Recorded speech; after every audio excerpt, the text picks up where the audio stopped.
Olá, meu nome é Cássia Mendicino, sou epidemiologista e você está no canal Mínimo Vita. Seja muito bem-vindo. Dando sequência ao nosso curso sobre líquidos biológicos, falaremos hoje na aula 2 sobre citologia das células encontradas nos líquidos biológicos. Mas depois da vinheta.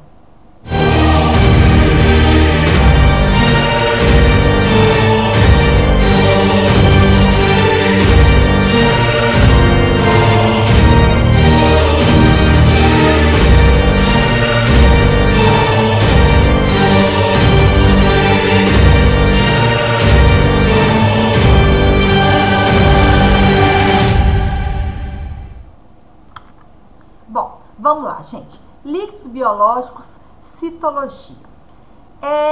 Quando eu estava mostrando essa aula, qual que foi o objetivo? O que eu pensei, gente? Qual que é a mensagem que eu tenho que deixar para o pessoal? Na realidade, gente, o meu objetivo vai ser a gente fazer o reconhecimento, a gente saber quando a gente vai encontrar que tipo de célula normalmente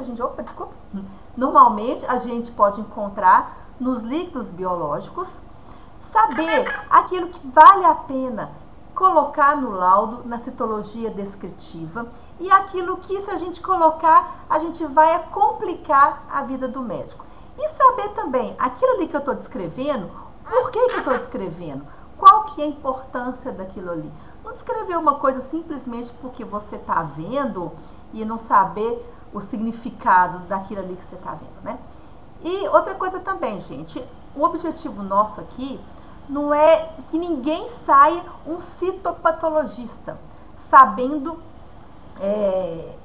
classificar o tipo de célula maligna original. O nosso objetivo aqui é saber aquilo que normalmente a gente pode encontrar e se ele está ali, o porquê, e aquilo que não é comum, aquilo que está diferente, que está esquisito.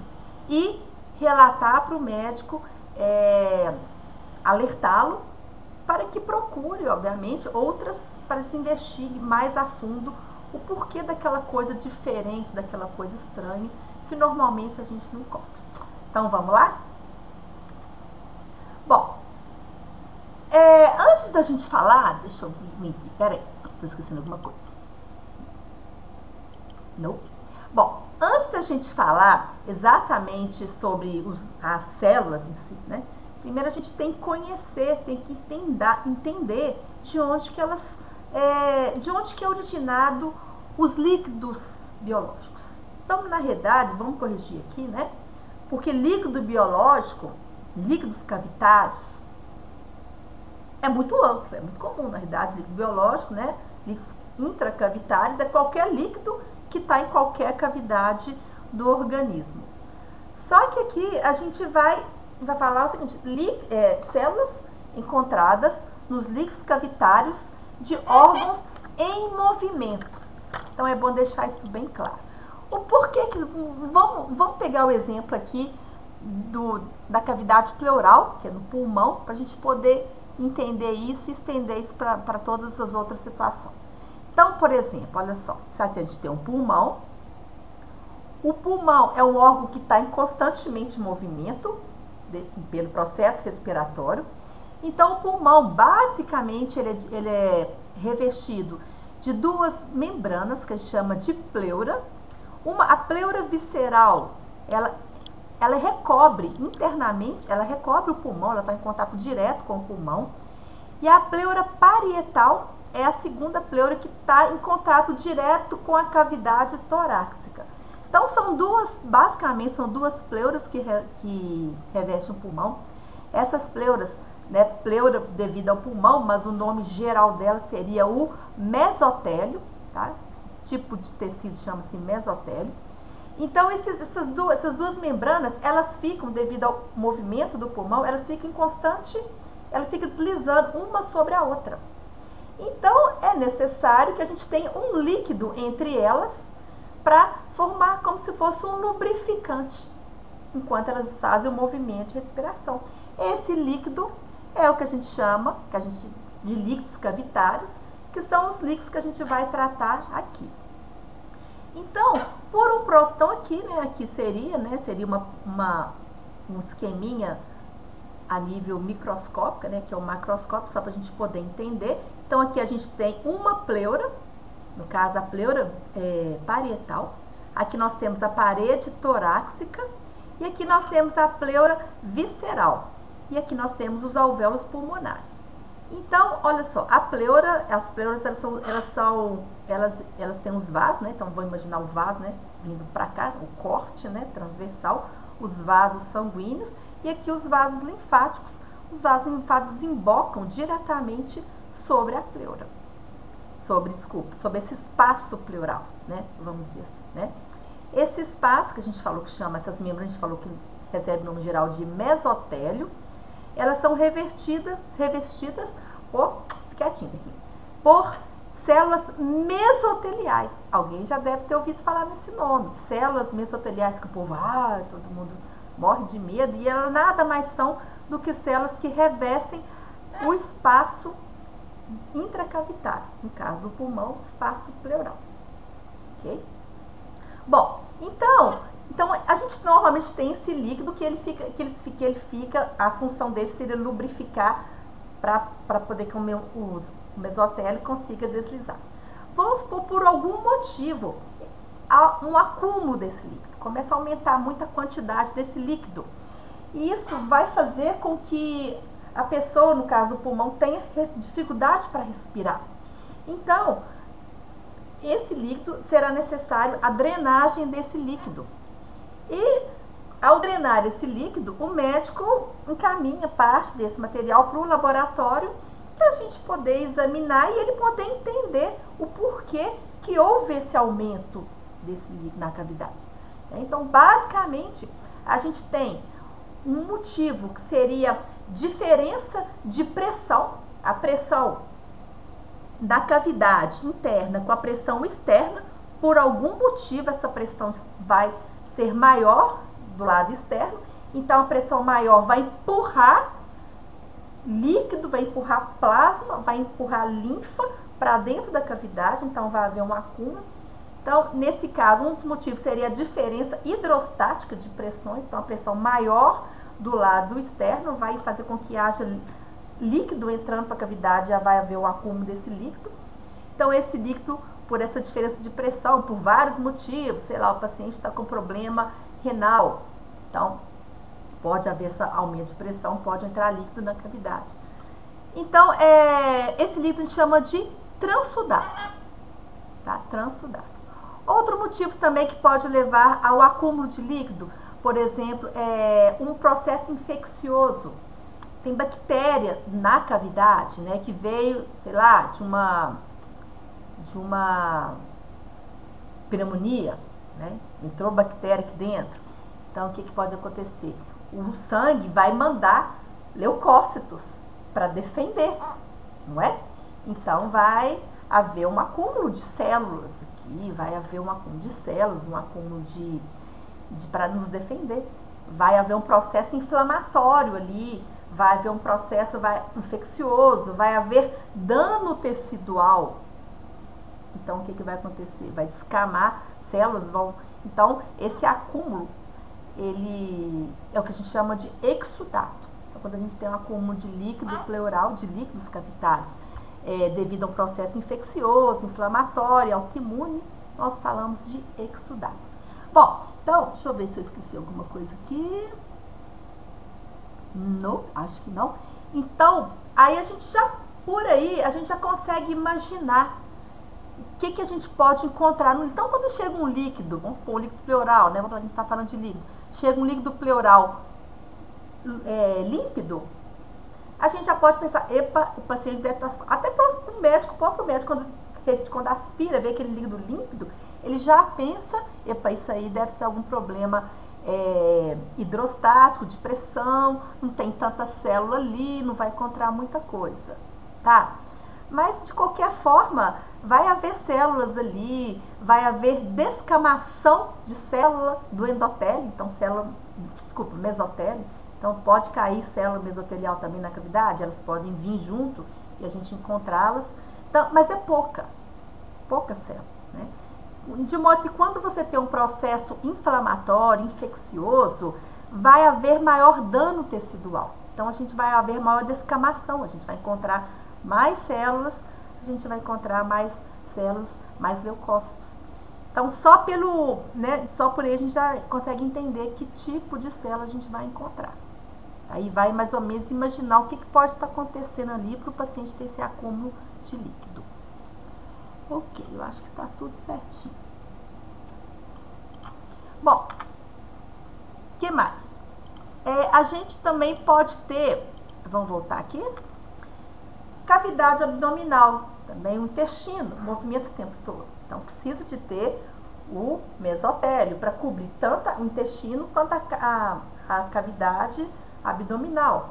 Por algum motivo, houve um excesso de líquido na cavidade abdominal, que a gente já chama de ascite. Esqueci de falar, no caso do pulmão, quando a gente tem um acúmulo de líquido causado por um processo infeccioso, a gente tem o que a gente chama de empiema, né? Uma palavrinha aí que a gente já deve ter ouvido falar, é muito comum. Então, no caso da cavidade abdominal, a gente vai ter o que a gente chama de ascite.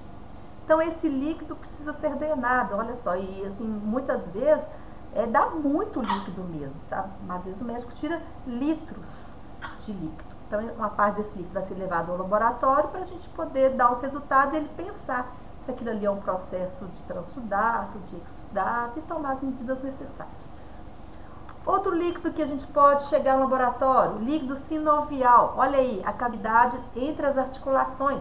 As articulações elas têm que ser cobertas por uma camada dupla de mesotélio e entre elas o líquido sinovial, para evitar o atrito nas articulações, desgaste nas articulações. É muito comum processos inflamatórios nas articulações. Então, esse líquido precisa ser drenado, vai para o laboratório da mesma forma. Líquido pericárdio, que é o órgão que mais se movimenta do que o coração, também nós temos duas membranas, né? O pericárdio visceral e o pericárdio parietal, tem até o mesmo nome, né? Então, o líquido pericárdio está na cavidade, olha aqui, né? Aqui pequenininho, aqui grandão. Esse líquido precisa ser drenado. Vai para o laboratório também para a gente descobrir a causa desse acúmulo de líquido. Imagina, o coração com dificuldade de bater. Então, precisa ser drenado. E líquor da cavidade lombar. Uai, Cássia, mas o cérebro não é um órgão que se movimenta. Sim, ele não se movimenta, mas só que o cérebro, ele está num local de muito movimento, né? A gente balança a cabeça o tempo todo, né? Está, né, involuntariamente. E o cérebro está lá, sacolejando. Então, se o cérebro, ele não foi envolto, aqui ó, tudo isso aqui ó, essa vai, sobe, se o cérebro não foi envolto por um líquido, que não vai funcionar como uma espécie de lubrificante, mas nesse caso como uma espécie de amortecedor. Se não existir esse líquido, né, que se chama de líquor, ele ia ficar batendo toda hora na caixa craniana, né? Então a gente já está tudo doido. Então a gente precisa desse líquido. E um processo, seja a nível de diferenças de pressões ou a nível infeccioso, inflamatório, vai haver um acúmulo do líquido que precisa ser drenado, ou então muitas vezes nem é preciso o acúmulo, né? A gente já sabe pelos próprios sintomas bem característicos de meningite, o médico já coleta, né, esse líquido, aí ó, não é coletado, né? Já é mais a nível lombar, né? Porque ele vai até lá embaixo, coleta e manda para o laboratório, tá? Mas o mesmo raciocínio é válido. A gente pode ter muita celularidade, como nenhuma se tiver normal. Tá bom? Ok? Deixa eu ver se eu estou esquecendo alguma coisa. Não. Bom, então agora que a gente falou das cavidades, vamos conhecer os grupos de células que podemos encontrar nos líquidos intracavitários. Basicamente, nós temos 3 grupos de células. As células mesoteliais, células com características de malignidade e os nossos velhos e conhecidos leucócitos. Então, vamos entender o porquê que essas células estão lá, como que elas fizeram para parar lá na cavidade. Então, vamos voltar naquele slide sobre cavidade pleural, que ele ficou bem didático. Bom, então, né, nós temos aqui, né, nós já vimos, nós temos a cavidade pleural, e as duas membranas que recobrem a cavidade, que chama-se mesotélio. O mesotélio, como eu já falei antes, ele é formado pelas células mesoteliais. Então, as células mesoteliais que recobrem a cavidade pleural, no caso. Se por algum motivo houver dano celular, um processo inflamatório ou um processo infeccioso, o que vai acontecer? Esse dano celular vai causar a descamação dessas células mesoteliais. Então, elas podem cair na cavidade e podem ser aspiradas quando o líquido for drenado. Células com características de malignidade. Essas células, elas vão vir, geralmente, elas vêm de outros órgãos. Então, elas são trazidas da rede linfática. Então, através dos vasos linfáticos, elas caem na cavidade e podem ser também aspiradas na drenagem. E os leucócitos? Os leucócitos, eles vão vir dos vasos sanguíneos, né? Os vasos sanguíneos estão para cá, né? Então, por algum problema que estiver acontecendo dentro da cavidade, esses leucócitos vão ser ativados. Então, por um processo que a gente chama de quimiotaxia, eles vão ser atraídos para dentro da cavidade. Eles conseguem atravessar a parede do vaso sanguíneo, por aquilo que a gente chama de diapedese. Mais lá na frente, quando a gente estiver falando de cada célula, a gente vai entrar mais em detalhes. Então, a diapedese faz com que os leucócitos atravessem os vasos, atravessem toda a parede do mesotélio e caem na cavidade. Então, seriam as três formas da gente ver os três principais grupos de células que a gente pode encontrar. Ou as células mesoteliais, que elas caem porque elas descamam do mesotélio. As células malignas, que vêm, né, pode ser também um câncer de pulmão, então elas vão vir dos vasos linfáticos, por aqui, né? E os leucócitos, que vão vir dos vasos sanguíneos. Então, voltando lá nas nossas células. Bom, gente, então, na citologia, basicamente a gente tem que saber diferenciar esses grupos. Esse aqui, né? Vamos falar desses aqui e desses aqui. Porque na citometria, né? Na citologia, quando a gente conta as células, a gente vai diferenciar o que é célula mesotelial e o que é leucócito. Ah, Cássia, eu não vou diferenciar a célula maligna? Não. A gente não consegue diferenciar a célula maligna tantos por cento. Não, isso não existe.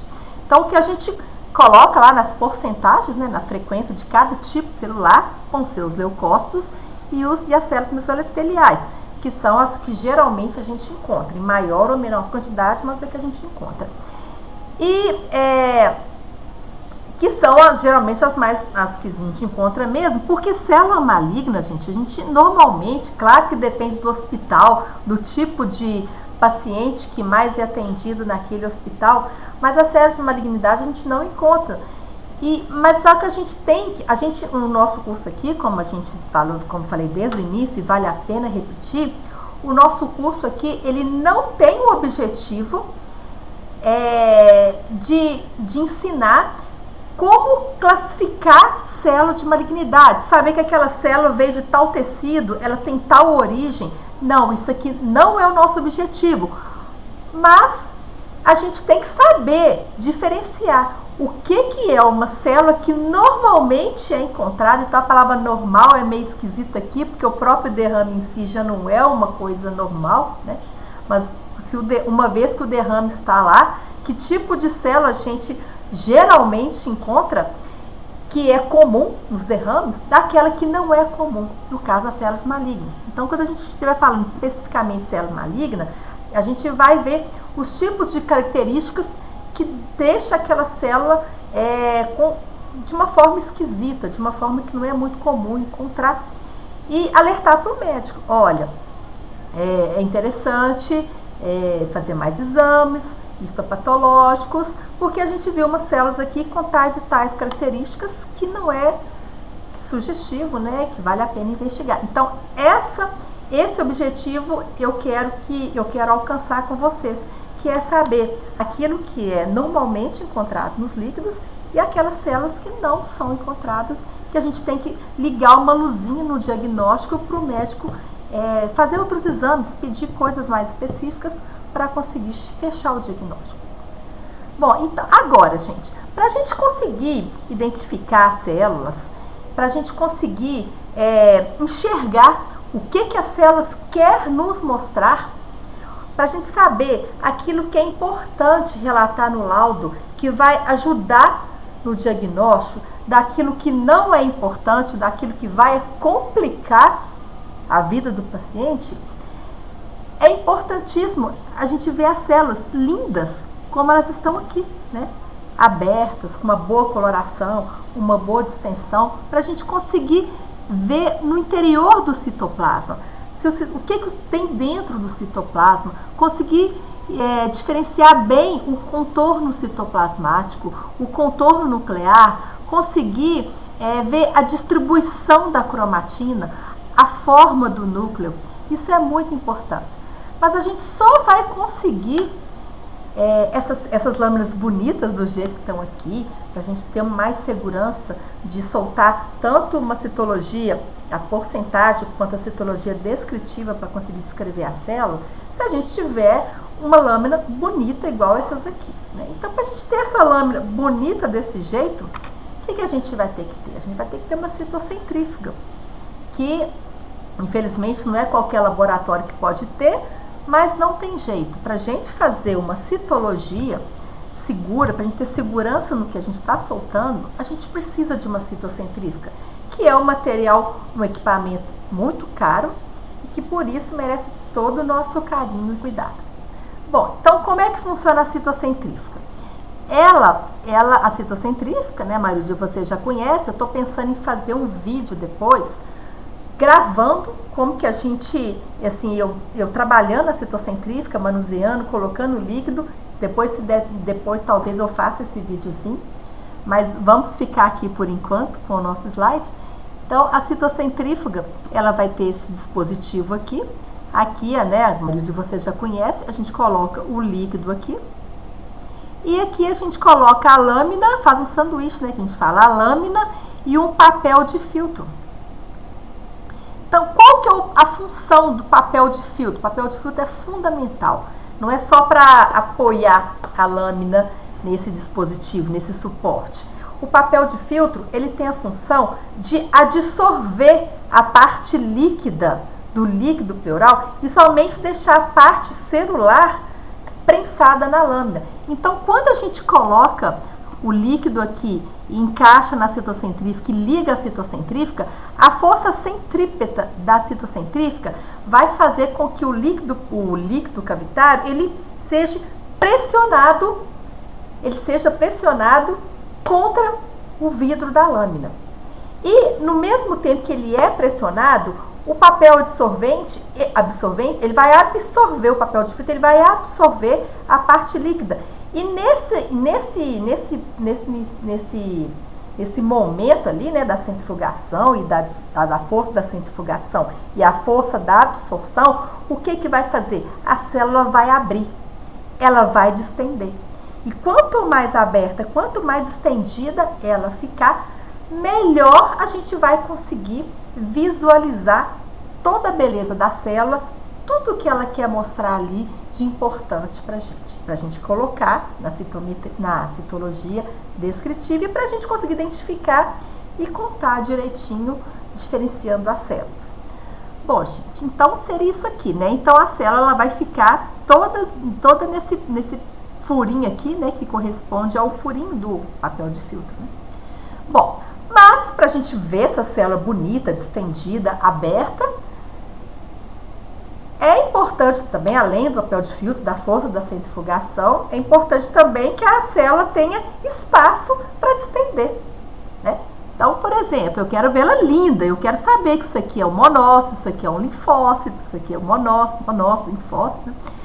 Eu só consigo ver esse material lindo aqui desse jeito se eu tenho espaço. E para eu ter um espaço, o material, eles têm que ter uma celularidade ideal para sobrar espaço para todo mundo abrir. é o que não é o que a gente está vendo aqui, né? Isso aqui é uma lâmina cujo o líquido tinha uma grande celularidade, então quando você colocou na citocentrífuga, olha só, tinha tanta hemácia que a célula não teve espaço para abrir. Então veja bem, isso aqui, eu não sei se isso aqui é um eosinófilo, parece pela coloração, mas a célula está tão apertada, eu não estou vendo nenhum citoplasma, então o que acontece? Eu não consigo diferenciar.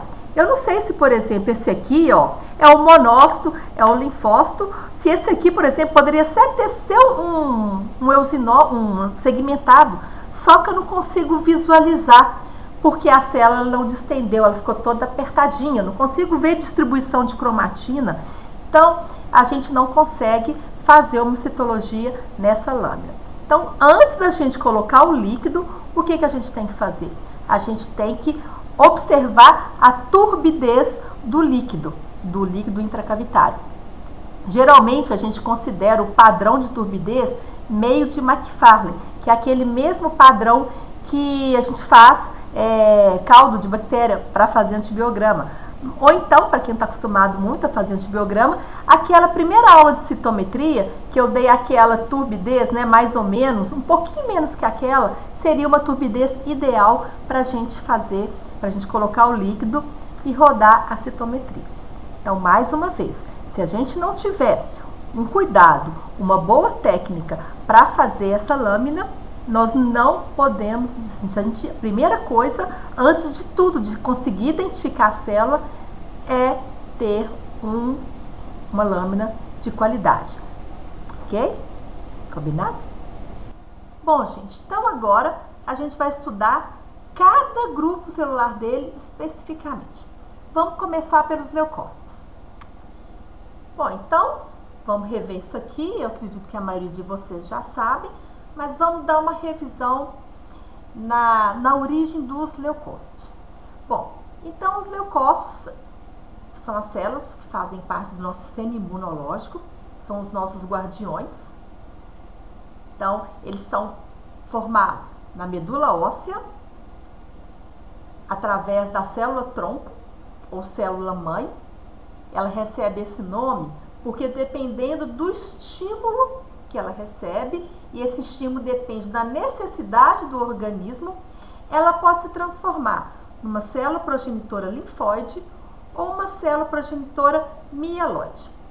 Se ela se transformar numa célula progenitora linfóide, ela vai amadurecer, vai se multiplicar, vai amadurecer e vai ser transformada nos linfócitos, ou ela vai se transformar numa progenitora mieloide, vai se multiplicar e vai se diferenciar, ou em plaquetas, eosinófilos, basófilos, neutrófilos, monócitos e hemácias. Bom, basicamente isso aqui ocorre dentro da medula. Então, estima-se que na medula exista cerca de um estoque de células 3 vezes maior do que a concentração dessas células no sangue periférico. Por que eu estou falando sobre isso? Não tem muito a ver com citologia, mas é importante a gente abrir um parêntese, porque se, por exemplo, no hemograma o paciente de manhã apresenta uma global, vamos supor, normal, de 5.000. Então, vamos supor que esse paciente apresente ao longo do dia uma bacteremia, ou seja, a bactéria cai no sangue periférico, então o organismo vai precisar de muito neutrófilo, por exemplo, para combater essa bactéria, então a medula óssea descarrega neutrófilo no sangue, e a global, ela sobe de 15.000, ela sobe para, sei lá, 5.000, ela sobe para 15, 16.000 à tarde. Então a gente fica louca por cima, como assim aumentou tanto em menos de 24 horas? É possível? É possível, porque a medula óssea ela tem um estoque lá dentro dela, células prontas para agir, dependendo da necessidade do organismo. Então, do contrário, já não é tão possível assim, né? Uma global alta cair, despencar em menos de 24 horas. A não ser que o paciente tenha tido uma hemorragia, por exemplo. Mas aí, no caso, se for hemorragia, vai cair tudo, né? Hemoglobina, plaqueta, global, vai cair tudo. Não é o caso. Ok? Bom, então, gente, a gente tem a impressão que essas células que a gente está falando aqui, como a gente todo dia, às vezes no hemograma ali, né, a gente faz lá a contagem no hemograma e vê essas células, sempre está lá contando, a gente tem a ideia, a falsa impressão que elas vivem, que a casa delas é no sangue periférico. Não, isso não é verdade. Na realidade, a medula óssea lança essas células no sangue periférico. O sangue periférico funciona como um tipo de transporte, como o sangue ele penetra em todas as regiões do organismo, desde as grandes cavidades cardíacas até os capilares, como o sangue percorre todo o nosso organismo, leva esses guardiões com ele para nos proteger, para ver o que tem de errado e eles serem acionados para aquele local. Então, assim, para vocês terem uma ideia, o neutrófilo, por exemplo, ele vive no máximo 8 horas no sangue periférico. Se durante essas 8 horas que ele foi lançado no sangue, ele não foi utilizado, ele vai ser retirado do sangue, já é uma célula velha. Por exemplo, o monócito, ele dura no máximo 20 horas. Então, se durante essas 20 horas ele está circulando no sangue, ele vai ser eliminado. Tá? Então, o que acontece? Se por acaso essas células, elas saem por um processo, vamos pegar, por exemplo, processo de infecção na pleura, por exemplo, né, que a gente já viu. Então, elas saem do sangue e caem na cavidade pleural para poder proteger, para combater o agente agressor. O neutrófilo por lá, ele já combate e vai ser eliminado, ele não volta. E o monócito? O monócito no tecido, ele sai do sangue e entra na cavidade, por exemplo. Ele vai passar a se chamar macrófago. E ele não volta mais para o sangue. Lá ele pode...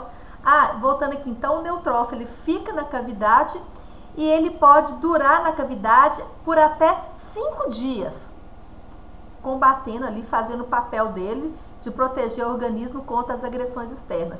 E o monócito? O monócito, ele cai na cavidade, passa a se chamar macrófago, ele muda a morfologia dele, a gente vai ver isso daqui a pouco, e ele pode durar dias, meses, dura, se bobear até quase um ano, mas ele fica por lá ou ele se fixa em um tecido, a gente vai ver isso depois, mas ele não volta para o sangue. E o linfócito? O linfócito, ele utiliza o sangue como via de transporte. Se ele não é utilizado, ele vai para os tecidos linfáticos. Lá ele fica armazenadinho, bonitinho nos tecidos linfáticos, esperando ser acionado para entrar em ação. A gente vai ver sobre isso daqui a pouquinho. Ou, de vez em quando, ele volta para o sangue, vai para o tecido, volta para o sangue, volta para o tecido. Então, ele fica circulando e pode durar anos também. Bom, gente, agora, ainda falando de leucócito, nós vamos falar sobre a função dos leucócitos na cavidade. Porque a gente precisa entender a função de cada leucócito para a gente saber o que precisamos valorizar, o que a gente estiver vendo na lâmina, ou não. Bom, então, a função dos leucócitos, como todo mundo sabe, é nos proteger, defender o nosso organismo contra os agentes externos, contra os agentes que eles julgam ser nocivos ao organismo. Então, basicamente, essa defesa ela é dividida em resposta imunológica celular e resposta imunológica específica. Vamos ver as diferenças entre essas duas respostas imunológicas.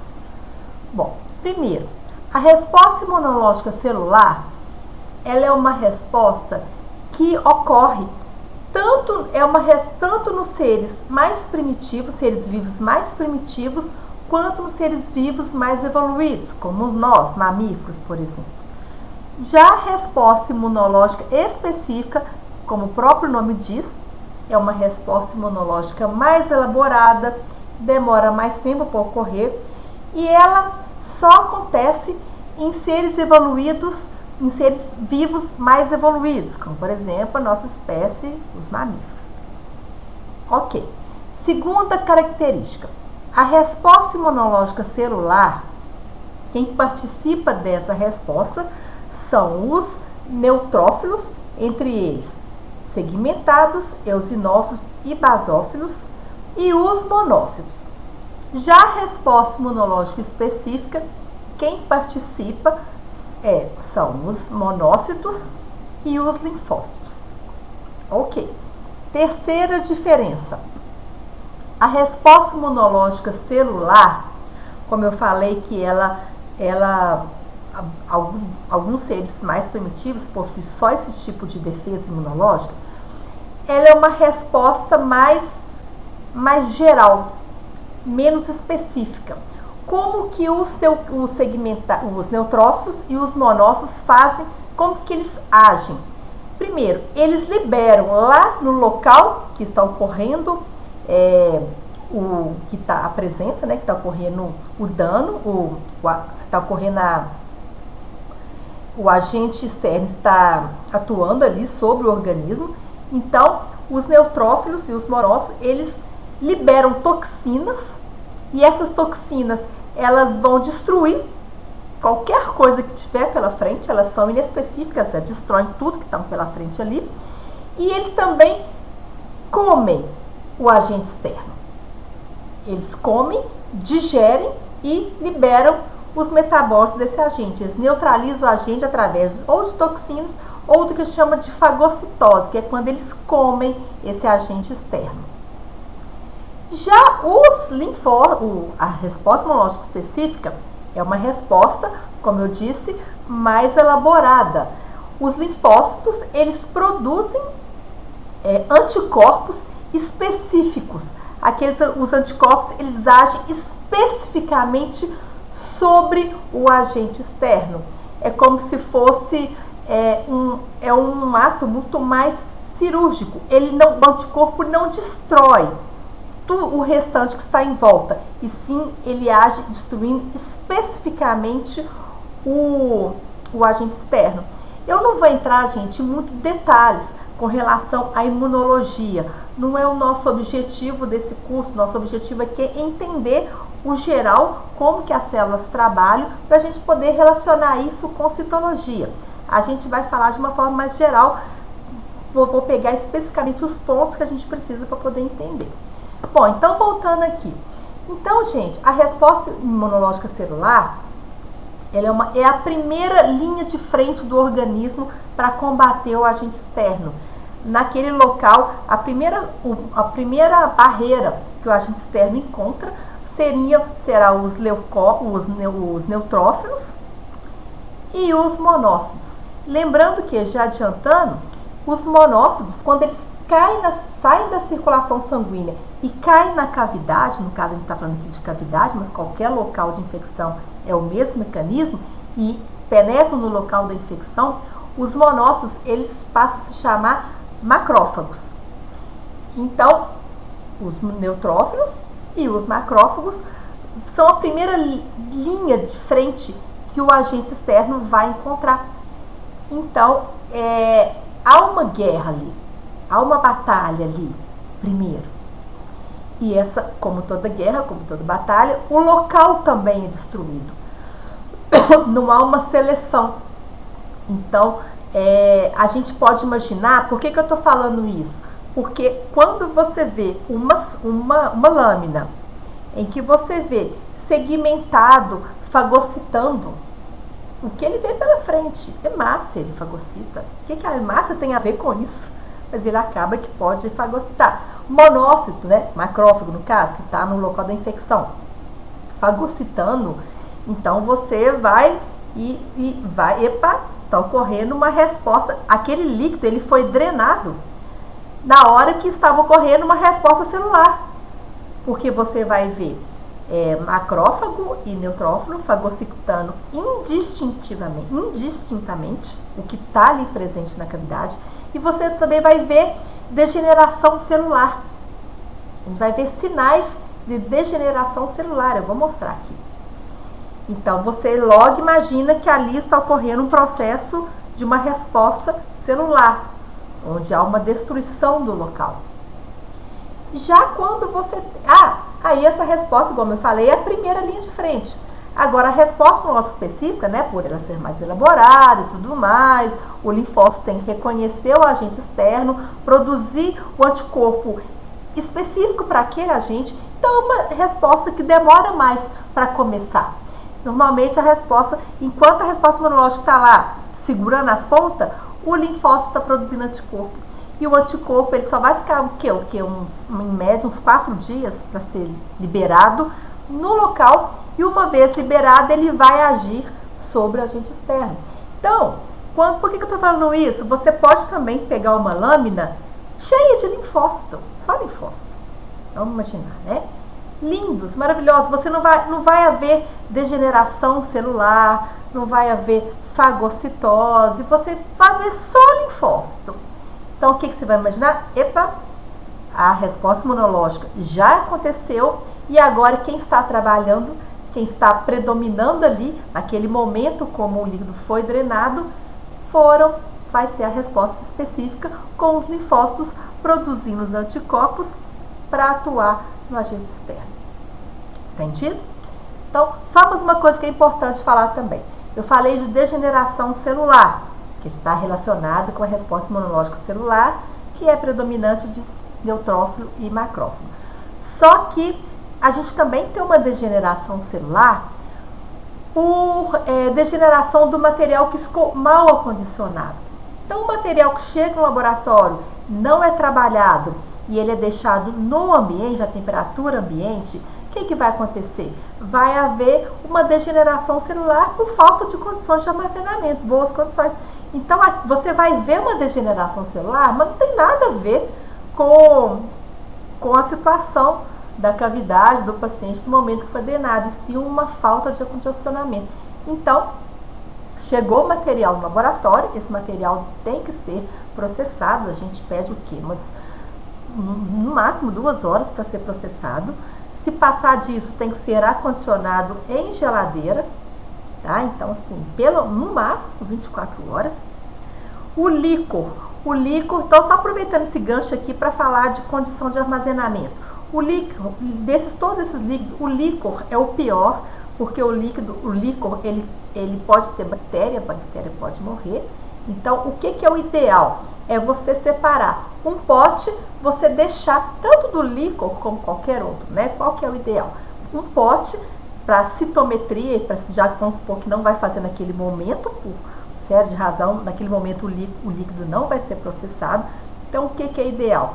Pega um pote, deixa em geladeira, que vai ser utilizado para fazer a citometria e a citologia. Normalmente a química dá para fazer, né, na hora que chega. Então a citometria e a citologia vai ficar guardado. E um outro pote vai ficar na estufa para ser feito a microbiologia, a bacteriologia, tá? Para não perder as bactérias, para elas não morrerem e você conseguir recuperá-las na cultura. Tá entendido, moçada? Então, tudo bem.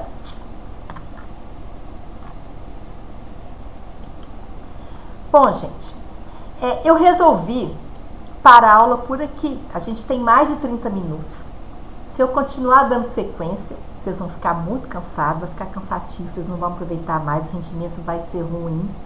Então, nós vamos fazer o seguinte, nós vamos parar aqui, nós vamos fazer uma segunda parte dessa aula, que aí a gente vai começar a falar especificamente de cada célula e a descrição, não só das células, mas a descrição do que a gente está vendo, tá bom?